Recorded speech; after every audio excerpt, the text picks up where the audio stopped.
ગુજરાતની તમામ યુનિવર્સિટી સહિત તમામ સરકારી યુનિવર્સિટીઓ માટે હવે કોમન અભ્યાસક્રમ લાગુ થશે। ગુજરાત યુનિવર્સિટી સહિત રાજ્યની કુલ 11 યુનિવર્સિટીમાં ગત 9મી ઓક્ટોબર 2023થી ગુજરાત પબ્લિક યુનિવર્સિટીઝ એક્ટ 2023 લાગુ થયો। તમામ સરકારી યુનિવર્સિટી માટે હવે વિવિધ વિષયો માટે કોમન અભ્યાસક્રમ નક્કી કરવામાં આવશે અને તેનો યુનિવર્સિટીઓએ પણ ફરજિયાત અમલ કરવાનો રહેશે। આ સિવાય ડીનની મુદત જે 5 વર્ષની કરવામાં આવી હતી તે ઘટાડી અને 3 વર્ષની કરવામાં આવી છે। આ સિવાય યુનિવર્સિટીઓએ ખાનગી કોર્સ માટે ફરજિયાત ફી રેગ્યુલેટર કમિટી નિમવી પડશે। એક્ટના ભાગરૂપે સરકાર દ્વારા મોડેલ સ્ટેચ્યુટરીઝ જાહેર કરવામાં આવ્યા છે। એ પછી તમામ યુનિવર્સિટીઓને પોતાની રીતે કોઈ વાંધા અથવા સુધારા જણાય તો કમિટી બનાવી રજૂ કરવાની સૂચના અપાઈ હતી।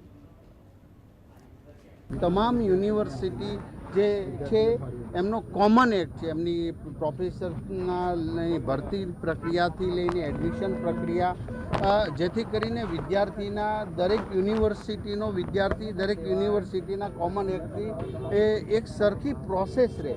આ હેતુથી કોમન એક્ટ એ યુનિવર્સિટી માટે પણ ખૂબ જરૂરી હતો કે જેથી કરીને સ્વતંત્ર નિર્ણય લઈ વિદ્યાર્થીના હિત માટે।